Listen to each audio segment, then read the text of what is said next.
to Les Schwab Tire Center's Outdoor GPS, presented by Fisherman's Marine and Outdoor. Good morning, everyone. I'm Owen Hayes. You're watching Les Schwab Tire Center's Outdoor GPS, presented to you by Fisherman's Marine and Outdoor. Today is Saturday, the 4th.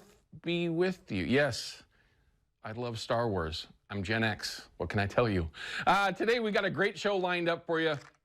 Very busy, but we do have a little bit of time in the first segment or two to take a call, some reports, maybe a question. It's easy. It's a North American metals hotline. Sorry.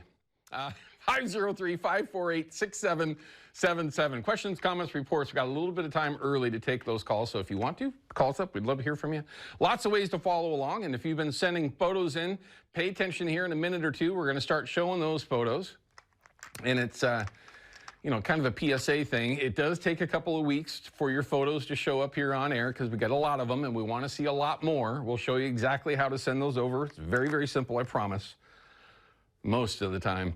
Upcoming segment is our field report. We'll have fish counts and river levels and all those things that we love to have before we go into this upcoming beautiful week. We'll also find out from Drew Reeves what we can actually expect there when you're talking about our weather. Now, for the first week of May, it looks good. Let's just hope. I'd like to see some rain, but that's just me. Anyway, we're definitely going to be able to cover all that info so we make sure that everybody knows what's happening, and a couple of giveaways that we're going to have today as well. First guest on the air this morning, Shane Magnuson from Upper Columbia Guide Service, is actually going to be up in the Wind River area chasing spring Chinook with clients, and he's been doing pretty good up there. We're going to talk to him about what he's seeing up there, how the fishing is, what's going on up above Bonneville, but we're going to talk about the buy three, get one free deal from Fisherman's Marine and Yakima Bait. It's all about kokanee. We're going to talk about the three different pieces of that puzzle. It is the tight line kokanee setup, also the spin and glow kokanee rig, and the fast limit, all staples when you're talking about chasing kokanee here in the Northwest. And we're going to be talking a lot more about kokanee in the next couple of 3 weeks or so as well. So if you're into that, make sure you pay attention. We're going to cover some good info with him. Also, our next guest, for the very first time, and we don't get to say that a lot here on GPS. We've got about 10, 15 different guides that we've talked with for many years, and we don't really bring a lot of new folks in, but this is a new one, and we're super excited about having Cameron Kennedy. He is the owner of CK Sport Fishing. He's over on the Willamette right now chasing springers and has had a successful morning already, so I'm going to kind of give that up. But we're going to check in with Cameron for the first time by popular demand. Find out how things are going for him, what he's seeing, and what his plan is going into this upcoming week. Of course, the Willamette being the one place that, most folks are focusing on spring Chinook right now. There are some opportunities in some of the smaller tributaries where they are likely to be. But by all means, some of his insight will certainly be useful. He is really, really, really good at it. And today, like I mentioned, he's already been successful in an area that's been a little tough, which would be the entire Lake Willamette. But at the very least, we're going to have a chance to check in with him. Also, in between our little buffer segment, our Chevy Silverado Tech Tip of the Week, we're going to talk about, in particular, because this question comes up a lot these days, shrimp rigging for spinners behind 360s, okay? I've got 2 or 3, 4 different setups here for running coon shrimp specifically. I brought in some millennials just so I could get them rigged up and show you how I like to do it. Everybody's got their own take on it. It's going to be very familiar with what a lot of people already do. A couple of things that I do maybe a little bit different than some, maybe not, but at the very least, it's what I'm confident in, which I think is the most important thing, other than the fact that the fish actually have to like it and then come up and actually bite it, but that's a whole other story. But we're going to have that in that Chevy Silverado Tech Tip of the Week, and we're going to show you one that might be new for some folks. Now, I know I mentioned hot tails last year during towards the end of the spring Chinook season. I had decent success with these, and I'll show you how I like setting that up to run a shrimp behind a 360. So it'll be a good tech tip. Hopefully you get a chance to catch it. It'll certainly at least give you some place to start if you're new with it, and if you've already got some experience with this, maybe just give you a different take on how to actually put all that together. But no calls coming in right now. Oh, and for those that are chasing pike minnow right now, which, by the way, there's no shortage of you. It's been a really busy start to the Pike Mineral Reward Program in 2025. We're going to have those numbers for you, so make sure you pay attention to that. If you do consistently watch GPS each Sunday, I think we're going to show them, or Saturday, whatever, Saturday and Sunday, it will help you decide where you want to be on the Columbia to chase pike minnow.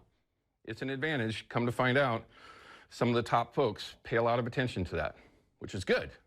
You can also find it online too, but see it here, okay? It's easier that way. All right, let's go ahead and start showing you some of the photos that everyone's been sending in, and there's a bunch of them for good reason. There's a Willamette Springer for you. That is a dandy. I don't know if he's holding it out or not. I couldn't tell you. But that's just a really nice fish out there. Ethan, well done on that one. Looks like they were trolling. Some more Willamette fish, 3 for 5. That's a really good day. Whatever they were doing it right. Chris sent this photo in. Lots of ways to send it in. You can send them on our Facebook page if you're into that kind of stuff, or that Fox 12 app, and we'll show you how to do that. 5-pound large, that's a really nice largemouth. Very cool. I haven't caught a largemouth in a long time. Very nice. Congrats on that. I wonder how he caught it. That would be the question in spring. Another Springer for you, 2025. Kenny sent this in. Looks like the channel, or at least somewhere down there. No, I could be totally wrong. That might be the Columbia fish. I love trying to break down the photos, where they are, what they're doing. It's just kind of a thing. Anyway, beauty in the box, and an Oregon City fish. Divers, so they were running, that's an egg fish right there. Well done, Chris and Gary. And I think we're gonna get a report somewhere very close to that area this morning in just a little bit. I'll probably be out there this afternoon, at least this week for sure. Double trouble. Yeah, well, if you get that lucky, that's the way to do it. John sent the photo in. Very cool. Nice hats, too, by the way. Great photo. Here's another good one. Persistence pays, and you need to have it. Captain Hook, original. Persistence is the key. Timing of the tides, being very specific with what you're doing, paying attention to your electronics, fish where the fish are, and fish where they're biting. I mean, I don't know how else to put it. It's just a grind right now. Straight luck. And you know what? I'd rather be lucky than good any day, and I kind of fit right into that. Now, that's definitely a channel fish. Spanky. Nice couple of Chinook for you there. Probably trolled up with herring, but it's tough to say. Vietnam Vets Willamette Blacktail. Wow. First things first. Thank you, sir. What a beautiful black. That just made my. We just had backstrap a couple of days ago. Mule deer. Good. It's good. Don't get me wrong. I love eating mule deer. But nothing like that. Wow, that's a dandy. Look at those dark horns. Just a nice buck. Well earned, sir. Thank you. Another nice Springer. Look at that one. That's a dandy. Willamette Springer, Larry sent that in. It's easy to do, and you can tell we go 8, 9, 10 photos every morning because we get a lot of them. We'd love to see more, and videos. It's easy to do. Upload them on that Fox 12 app. You can get that app for free. Once you do so, follow along with everything at KPTV and KPDX, and of course, Outdoor GPS. We love to show you off. And don't forget, maybe you want some free food. How about really good free food? GPS@abbeys.com. You'll have a chance to win a giant pizza, and it's not on there, but spuds are included. Okay? I'm just telling you, well worth it. Well worth it. Love Abbeys. All right, we're going to go ahead and cut to a break. I'm trying to save a little bit of time, as you can tell, although I'm already 9 minutes in. Trying to save a little bit of time because we got a lot going on. When we come back, we're going to burn through our field report and check in with Drew Reeves and find out what this weather is really going to be like going forward. And it looks really, really good. We'll be right back.